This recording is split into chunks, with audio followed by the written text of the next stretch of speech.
Good evening students, welcome to Janvani classes. मैं अभिषेक भारद्वाज आपका स्वागत करता हूं हमारे यूट्यूब चैनल पर। तो बच्चों, काफी डिमांडिंग क्लास जो आपकी काफी डिमांड में थी कि सर पेपर 2 की क्लासेस को शुरू कर दीजिए, 5th सेमेस्टर वाले बच्चों की मैं बात कर रहा हूं। तो आज आपकी पेपर 2 की फर्स्ट क्लास यानी कि इंट्रोडक्शन क्लास होगी। ठीक है, सो बीएससी आपकी 5th सेमेस्टर की क्लास शुरू हो गई है। ठीक है, जिसमें मैं आपको क्या करवा रहा हूं, पेपर 2। और पेपर 2 आपका क्या है? ये क्वांटम मैकेनिक्स, क्वांटम मैकेनिक्स करवा रहा हूं मैं। अब देखो, हमने क्लासिकल मैकेनिक्स पढ़ा है ना, हम क्लासिकल मैकेनिक्स को पढ़ के आए, स्टैटिकल मैकेनिक्स को पढ़ के आए। ठीक है, अब हमारे पास ये नई चीज आ गई है, क्या? Quantum mechanics. तो अब क्वेश्चन आएगा आपके पास कि सर ये क्वांटम मैकेनिक्स है क्या? तो आज की क्लास में मैं आपको डायरेक्ट टॉपिक शुरू नहीं करूंगा, सिर्फ और सिर्फ आज की जो क्लास होगी मैं पूरी आपको एक्सप्लेन करने में दूंगा कि क्वांटम मैकेनिक्स आखिर क्या है, हम इसमें क्या स्टडी करते हैं। देखो, जो बच्चे मार्वल को फॉलो करते हैं, जो जिन्होंने क्वांटमेनिया मूवी देखी होगी, उनको थोड़ा बहुत आइडिया होगा कि क्वांटम मैकेनिक्स आखिर आपकी है क्या। ठीक है, ये आपकी क्वांटम वर्ल्ड से रिलेटेड है। कौन से वर्ल्ड से रिलेटेड है? क्वांटम वर्ल्ड से रिलेटेड है। अब आपका क्वेश्चन आएगा कि what is this quantum world. ठीक है, देखो पहले इस क्वांटम को समझते हैं कि क्वांटम मैकेनिक्स, क्वांटम वर्ल्ड क्या। देखो, जब हम मैक्रो पार्टिकल्स से माइक्रो पार्टिकल्स की तरफ चले जाते हैं और उन माइक्रो पार्टिकल्स को ही हम क्वांटम पार्टिकल्स बोलते हैं। ठीक है, माइक्रो पार्टिकल्स को हम क्वांटम पार्टिकल्स बोलते हैं। अब आप बोलोगे कि सर ये माइक्रो पार्टिकल्स क्या होते हैं, ये नई चीज क्या है ये माइक्रो पार्टिकल्स? देखो, हम माइक्रो पार्टिकल क्या है कि आप नेकेड आई से देख सकते हो। माइक्रोस्कोपिक पार्टिकल यानी जिनको देखने के लिए आपको एक डिफरेंट टाइप की स्कोप की जरूरत पड़ जाए। ठीक है, डिफरेंट काइंड ऑफ स्कोप की जरूरत पड़ जाए, माइक्रोस्कोप की जरूरत पड़ जाए, उसको हम बोलते हैं माइक्रोस्कोपिक पार्टिकल्स। या फिर कभी कभी तो हम कुछ ऐसे पार्टिकल्स होते हैं जिनको हम देख नहीं सकते। ठीक है, जस्ट अज्यूम कर सकते हैं, ऐसी भी पार्टिकल्स होते हैं। ठीक है, तो बात करेंगे हम क्वांटम पार्टिकल्स के बारे में, यानी इलेक्ट्रॉन, प्रोटॉन, न्यूट्रॉन के बारे में। देखो क्या हुआ, क्वांटम मैकेनिक्स के आने से पहले आपके पास एक थ्योरी थी, जिसे एक टाइप ऑफ मैकेनिक्स था, एक study of branch of physics थी जिसे आप स्टडी कर रहे थे, जिसके थ्योरीज को आप अप्लाई कर करके हर बॉडीज पर अप्लाई कर करके एक रिजल्ट फाइंड कर रहे थे, जिसे हमने क्या बोला था? Classical mechanics. है ना, जहां पर आपके पास क्या था? क्लासिकल स्टेटिस्टिक्स था, क्लासिकल था, स्टेटिस्टिकल मैकेनिक्स था। तो देखो, इन सब में क्या हो रहा था, हम यहाँ पर सेलेस्टियल बॉडी के बारे में बात कर रहे थे। ठीक है, मैक्रो बॉडी के बारे में बात कर रहे थे, हमने क्या बात करें, हम पार्टिकल्स के बारे, एंड में आकर हम किसके बारे में बात करते थे? फेज स्पेस की बात करते थे, सेल की बात कर रहे थे, बाद में आके फिर उन गैस पार्टिकल्स के बारे में बात कर रहे थे, इनडिस्टिंग्विशेबल पार्टिकल। यहां हमने थोड़ी सी बात करी थी किसके बारे में? क्वांटम्स के बारे में। ठीक है, तो क्यों जरूरत पड़ी हमें क्वांटम मैकेनिक्स की, आज वो समझते हैं कि आखिर क्यों जरूरत पड़ी। देखो क्या हुआ, उससे पहले आपकी क्लासिकल मैकेनिक्स चलता था, है ना। देखो, रीजन पढ़ेंगे आज हम, क्या रीजन ऑफ क्वांटम मैकेनिक्स। कि ये सरदर्दी आपके सिर पर एक नई क्यों आ गई फिजिक्स के अंदर? पहले क्या टर्म थी, क्या रीजन रहा? देखो, क्वांटम मैकेनिक्स के आने से पहले, यानी मैं बात करूंगा बिफोर 900। ठीक है, यानी मैं बात करूंगा किसकी? बिफोर 20th सेंचुरी से पहले। ठीक है, यानी 20th सेंचुरी से पहले क्या हुआ था?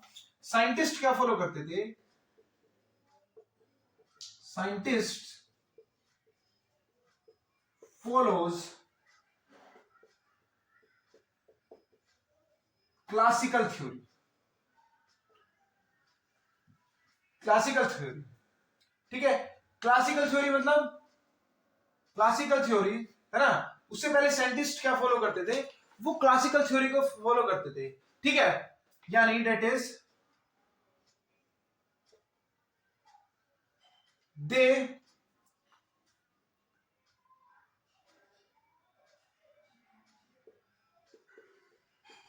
दे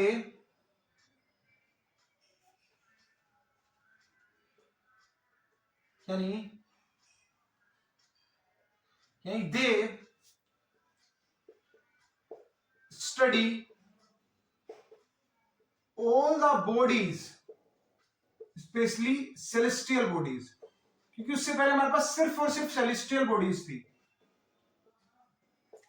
ठीक है, study all the bodies that are following Newton's law. Newton's law. लेकिन क्या हुआ, ऐसा क्या हुआ कि बाद में हम सेलेस्टियल बॉडी को छोड़ गए।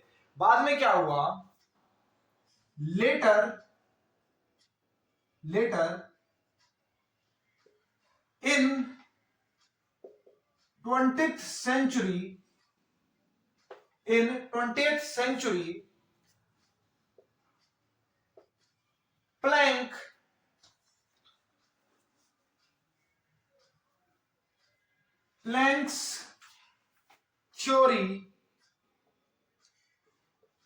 Planck's theory of black body radiation, Planck's theory of black body radiation gives us bundle of energy particles, that is आपके कौन, photons, that is photons। ठीक है, तो क्या हुआ 20th सेंचुरी की स्टार्ट में क्या हुआ, प्लैंक ने आपका क्या करा, आपको ब्लैक बॉडी रेडिएशन दिया था। उसने बताया था क्या कि जो आपकी एनर्जी है वो पैकेट्स में ट्रांसफर करती है, यानी फोटॉन्स की फॉर्म में ट्रांसफर करती है, बंडल ऑफ पार्टिकल की फॉर्म में ट्रांसफर करती है। ठीक है, और जब हमने photons per classical theory apply करी तो हमें क्या मिला, तब हमने देखा कि कुछ ना कुछ क्या आ रहा है, ये उस फोटोन को एक्सप्लेन करने में दिक्कत दे रहा है, यानी क्लासिकल थ्योरी उस चीज को एक्सप्लेन ही नहीं कर पा रही है। हमारे सामने ये प्रॉब्लम आ गई कि क्लासिकल थ्योरी फेल हो गई फोटॉन्स को एक्सप्लेन करने में। जो स्पेक्ट्रम हमको फोटॉन्स का मिला उसको वो एक्सप्लेन करने में फेल हो गई। स्पेक्ट्रम अगर मैं बात करूं, आपका स्पेक्ट्रम आ रहा था इस तरीके से, लेकिन अगर मैं क्लासिकल मैकेनिक्स लगा रहा था, यानी साइंटिस्ट जब लगा रहे थे तो उन्हें मिल रही थी क्या, स्पेक्ट्रम मिल रहा था कुछ इस तरीके से। तो इतना आपको क्या मिल रहा था, इतना चेंज आ रहा था। ठीक है, इतना क्या आ रहा था, चेंज आ रहा था। ठीक है, so when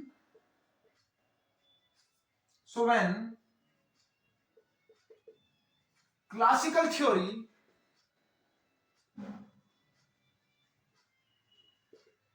applied on photons, it failed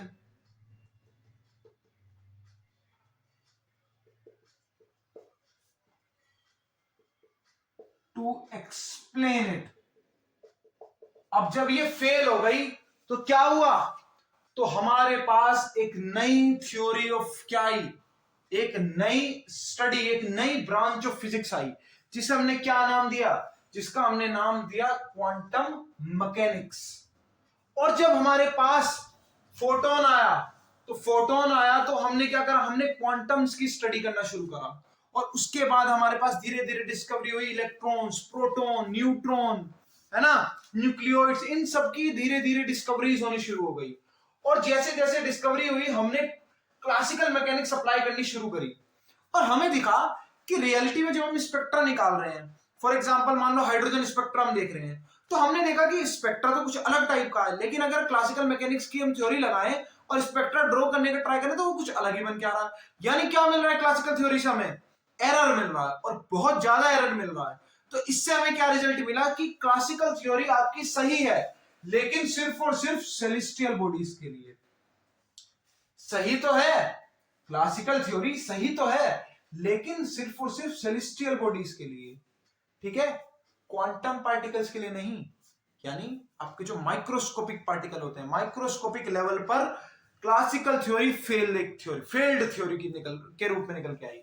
कैसी थ्योरी के रूप में निकल के आई, फेल्ड थ्योरी के रूप में निकल के आई। तो वहां पर आपकी जो प्लैंक था उसने अपने ही नजरिए से अपनी थ्योरी बनाई, ठीक है। तो हम एक तरीके से बोल सकते हैं कि क्वांटम मैकेनिक्स का जो फादर था उसको आप प्लैंक भी बोल सकते हो, क्योंकि प्लैंक ने ही पहली बार क्वांटम पार्टिकल्स को यानी फोटॉन्स को डिस्क्राइब किया, क्वांटम को डिस्क्राइब करा, क्वांटम पार्टिकल्स को डिस्क्राइब करा, और डिस्क्राइब क्वांटम को डिस्क्राइब ही किसमें करते हैं हम, क्वांटम मैकेनिक्स में करते हैं। तो उसी पूरी ब्रांच को जहां पर हमने क्वांटम पार्टिकल्स को डिस्क्राइब किया, जहां पर हमने स्टडी करी, उसी पूरी ब्रांच को हम बोल देते हैं क्वांटम मैकेनिक्स। जैसे आपके बोर्स का मॉडल आया, उससे पहले आपका रदरफोर्ड मॉडल चला था जिसमें कई सारी क्या थी, कॉम्प्लिकेशंस थी। जैसे वो बोलता था क्या कि वो इलेक्ट्रॉन जो है वो न्यूक्लियस के अराउंड घूम रहा है, लेकिन कैसे घूम रहा है, क्योंकि हमें क्लासिकल मैकेनिक्स में पता है कि अगर कोई पार्टिकल आपका एक्सेलरेट होता है तो वो एनर्जी को क्या करता है, एमिट करता है, और अगर वो एनर्जी को एमिट करेगा तो धीरे धीरे एक टाइम ऐसा आएगा, एमिट करता करता एनर्जी छोड़ता छोड़ता क्या करेगा, वो जाकर न्यूक्लियस से टकरा जाएगा, इसका मतलब एटम खत्म हो जाएगा। तो स्टेबिलिटी के बारे में नहीं समझा पा रहा था एटम की। तो इसी तरीके से कई सारी कॉम्प्लिकेशन आपके क्लासिकल मैकेनिक्स के अंदर, ठीक है। तो ये तो रहा कि क्यों हमारे पास क्वांटम मैकेनिक्स आ रहा है, क्योंकि क्लासिकल मैकेनिक्स फेल हो गया था कई चीजों में। अब वो क्या क्या चीजें थी, अब हम उनको स्टडी करेंगे, ठीक है, यानी फेलियर्स ऑफ क्लासिकल मैकेनिक्स को स्टडी करेंगे। जिन्हें बच्चों को ये नोट करना है वो कर सकता है, वैसे इतना इंपॉर्टेंट नहीं है, लेकिन जो मैं करवाऊंगा वो जरूर है, यानी फेलियर्स ऑफ क्लासिकल मैकेनिक्स को नोट करना जरूरी है, ठीक है। तो इसे नोट करना चाहो तो कर लो आप।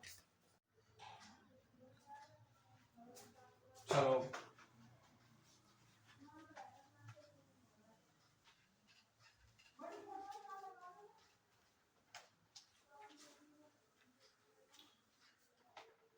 तो हेडिंग डालो क्या, failures of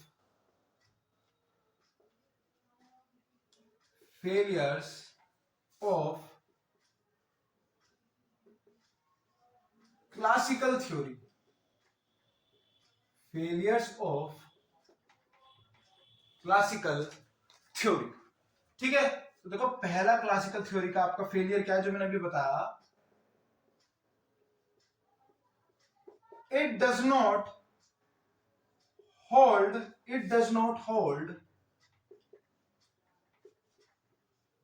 in the region of atomic dimension,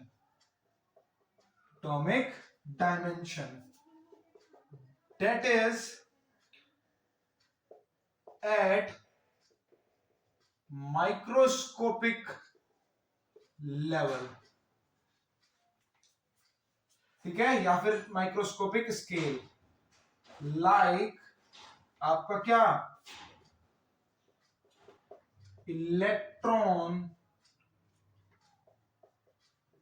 proton and आपका क्या, न्यूक्लियाई, ठीक है, ये मैंने आपको बता ही दिया। सेकंड क्या था, this theory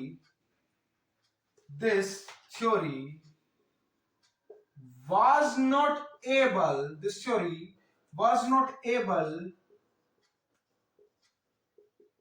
to explain the stability of atom,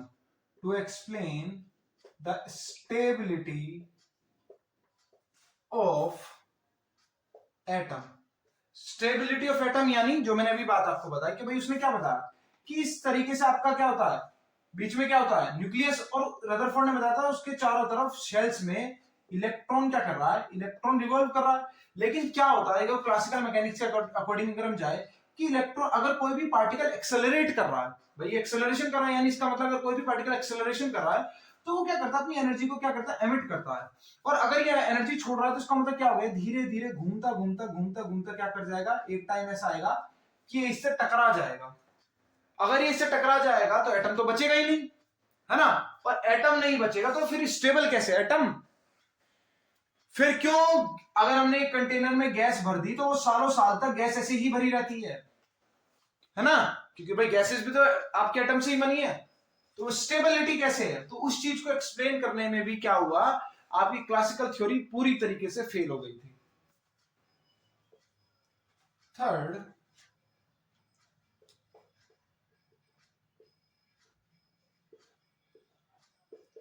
this could not explain this could not explain the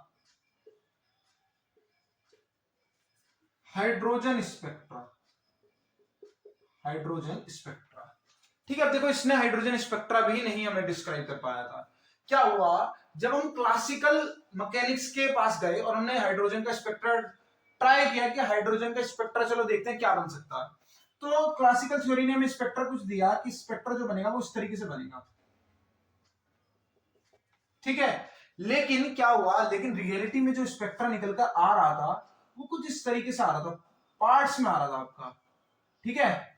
वो आपका कैसा आ रहा था, कुछ पार्ट्स में आ रहा था। इस चीज को भी हम पढ़ेंगे आगे, ठीक है। पूरे मैं आपको निकलवा के दिखाऊंगा, अभी के लिए इतना ही समझे, ठीक है। तो काफी डिफरेंस आ रहा था, तो ये उसको इस चीज को भी एक्सप्लेन नहीं कर पा रहा था आपका, ठीक है। हाइड्रोजन स्पेक्ट्रा को भी अच्छे से एक्सप्लेन नहीं कर पा रहा था। फोर्थ, क्या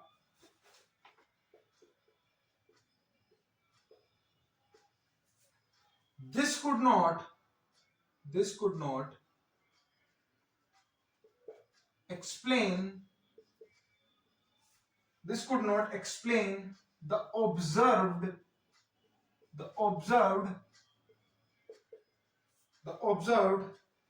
spectrum of black body radiation,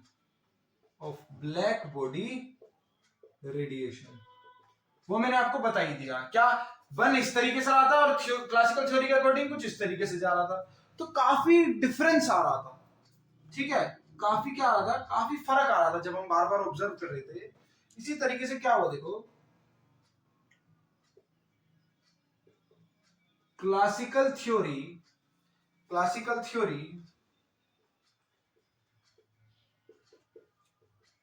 could not explain the emission of alpha particle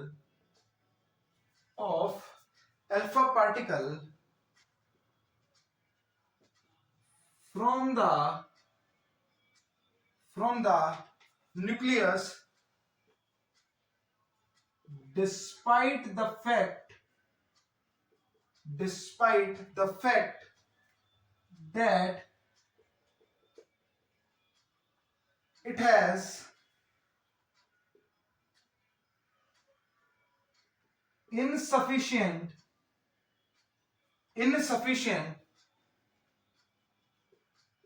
energy. दिख रहा है, ठीक है। तो क्या हुआ, देखो क्लासिकल थ्योरी जो थी वो हमें अल्फा पार्टिकल के एमिशन को भी डिस्क्राइब नहीं कर पाती। देखो क्लासिकल थ्योरी क्या बोलती है, मैं आपको बता दूं कि एक देखो न्यूक्लियस के पास समवेयर जो एनर्जी चाहिए वो 24 मेगा इलेक्ट्रॉन वोल्ट चाहिए, ठीक है।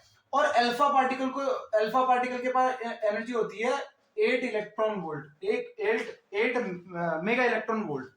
तो क्या हुआ कि क्लासिकल थ्योरी के अकॉर्डिंग क्या था कि अल्फा पार्टिकल को हम निकाल नहीं सकते न्यूक्लियस के अंदर क्योंकि इसके पास काफी कम एनर्जी होती है। लेकिन इसके बावजूद अल्फा पार्टिकल न्यूक्लियस में से निकल रहा था। तो क्यों निकल रहा था, क्या रीजन है निकलने के पीछे, इस चीज को क्लासिकल थ्योरी एक्सप्लेन ही नहीं कर पा रही थी। ये मैं आपको रीजन बताऊंगा आगे, आपके जैसे जैसे हम यूनिट्स को कवर करेंगे, जितने टॉपिक्स में आपको जितने पॉइंट्स में आपको लिखवा रहा हूं इन सबको हम अलग अलग चैप्टर्स में कवर कर लेंगे। इस चीज से आप टेंशन फ्री रहें, ठीक है। तो इस चीज को भी वो एक्सप्लेन नहीं कर पा रहा था, ठीक है। सो classical theory could not explain the emission of alpha particles from the nucleus despite the fact that it has insufficient energy, ठीक है। आई होप आपको ये क्लियर हो गया। एक बार नहीं हो तो मैं बता दूं, अभी 2 पॉइंट्स और रह रहे। देखो एक तो माइक्रोस्कोपिक लेवल पर नहीं समझा पा रही थी, ठीक है। इलेक्ट्रॉन प्रोटॉन न्यूक्लियाई को जब हम क्लासिकल थ्योरी के हिसाब से समझने जा रहे थे तो हम बार बार डिफिकल्टी फेस कर रहे थे, है ना। बार बार हमारे सामने डिफिकल्टी आ रही थी, हम एक्सप्लेन नहीं कर पा रहे थे अच्छे से। इसी तरीके से क्या हुआ, एटम की स्टेबिलिटी के बारे में भी नहीं बता पा रहा था, है ना, कि भाई एटम स्टेबल कैसे है इतना। आखिर क्या है कि एटम कभी भी खत्म नहीं होता, इलेक्ट्रॉन जो है वो मूव करते रहते हैं, हमेशा मूव करते रहते हैं, कभी भी वो टकराते क्यों नहीं है, ठीक है। इसके पीछे रीजन क्या है, बाद में बोर्स मॉडल आ गया था, बोर्स मॉडल ने सब कुछ समझा दिया था। क्यों, क्योंकि बोर्स मॉडल ने हेल्प ली थी किसकी, Planck theory of black radiation की, जो कि आपका फर्स्ट स्टेप था towards the quantum theory, towards the quantum mechanics, ठीक है। तो उसने उसकी हेल्प ली थी। तो ये आपका जो आपके बोर्स मॉडल है ना, जो Bohr's model of Bohr's atomic model जो आएगा वो आपका क्वांटम मैकेनिक्स का एक पार्ट है और काफी इंपॉर्टेंट पार्ट है। ठीक है, इसी तरीके से हाइड्रोजन स्पेक्ट्रा को नहीं समझा पा रहा था। इसी तरीके से आपका जो हमने ऑब्जर्व किया था स्पेक्ट्रम किसमें, ब्लैक बॉडी रेडिएशन के दौरान, उस कि वो स्पेक्ट्रम जो था वो इसी तरीके से क्यों बन रहा है और कोई तरीके से क्यों नहीं बन रहा, इस चीज को भी एक्सप्लेन नहीं कर पा रहा था। ठीक है, और अल्फा पार्टिकल न्यूक्लियस में से कैसे एमिट हो सकता है, इस चीज को भी एक्सप्लेन नहीं कर पा रहा था। और क्या क्या एक्सप्लेन नहीं कर पा रहा था, नोट करो पहले।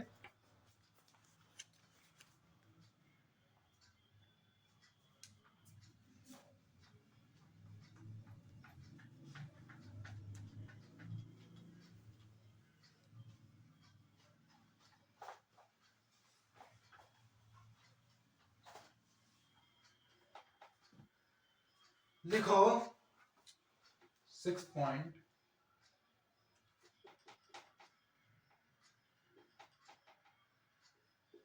it could not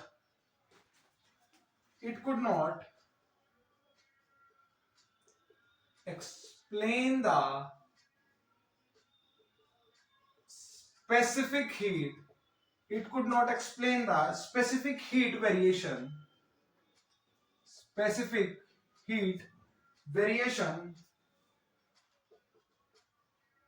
with the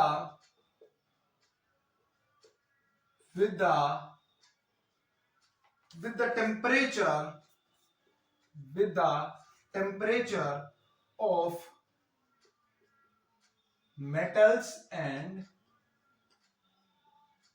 gases। ठीक है, तो जो वेरिएशन आ रहा था ना आपका स्पेसिफिक हीट का मेटल्स के अंदर और गैसेस के अंदर, उस चीज को भी एक्सप्लेन नहीं कर पा रहा था। और किसका, also it could not explain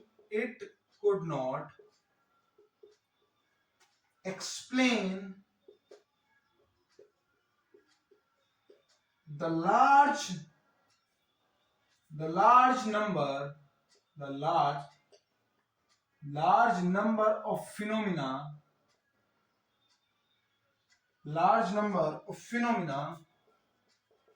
like कौन से,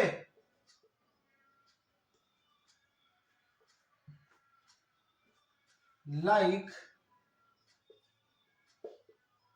फोटो इलेक्ट्रिक इफेक्ट, क्योंकि वो भी तो आपका फोटॉन्स की हेल्प से ही होता है ना।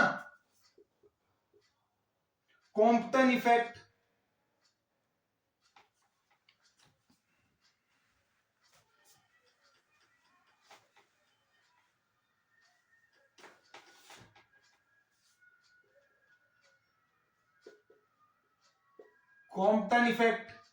जो आपके लिए नया है उसे हम पढ़ेंगे, कॉम्पटन इफेक्ट क्या होता है। और जैसे रमन इफेक्ट एटसेट्रा। ठीक है, तो अगर एग्जाम में आपसे फेलियर पूछा जाए तो ये पॉइंट्स को लिख के आना, अच्छे से रिप्रेजेंट करना। ठीक है, ये आपको मार्क्स दिलवाएगा अच्छे। ठीक है, शॉर्ट में भी आ सकता है, वेरी शॉर्ट में आएगा, ज्यादा चांसेस है वेरी शॉर्ट में आएगा, या फिर वेरी शॉर्ट में ही आ सकता है वैसे। ठीक है, तो इन्हीं चीजों की वजह से thus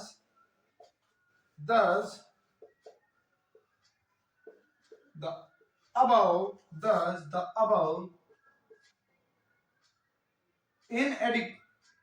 inadequacies led to the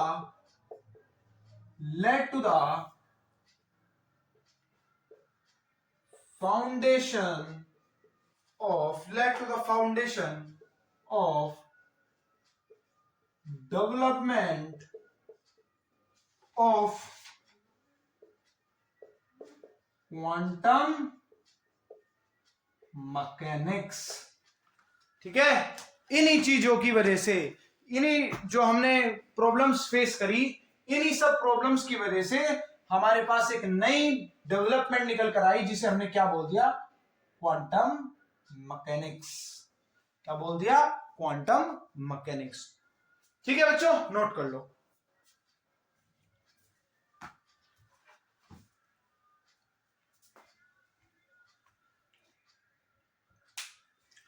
ठीक है बच्चों, तो ये तो थी आज आपकी इंट्रोडक्शन क्लास। कल से हम आपका यूनिट वाइज स्टार्ट हो जाएंगे और टोटल 8 यूनिट है, काफी छोटी छोटी यूनिट है, तो जल्दी जल्दी करने का ट्राई करेंगे क्योंकि आपका नेक्स्ट मंथ से एग्जाम्स भी शुरू होने वाले हैं, दिसंबर से हो जाएंगे ना, क्योंकि आपकी डेट शायद चेंज हो गई है ना। तो मैं ट्राई करूंगा जल्दी से जल्दी इसको निपटाएं और अपना, जिससे आप रिवीजन के लिए भी टाइम बचा पाए। ठीक है, अब आप इतनी जिद कर रहे थे कि सर पेपर 2 पेपर 2 पेपर 2, तो अब अच्छे से पढ़ना भी है आपको पेपर 2 का। ठीक है, चलो फिर, थैंक यू वेरी मच।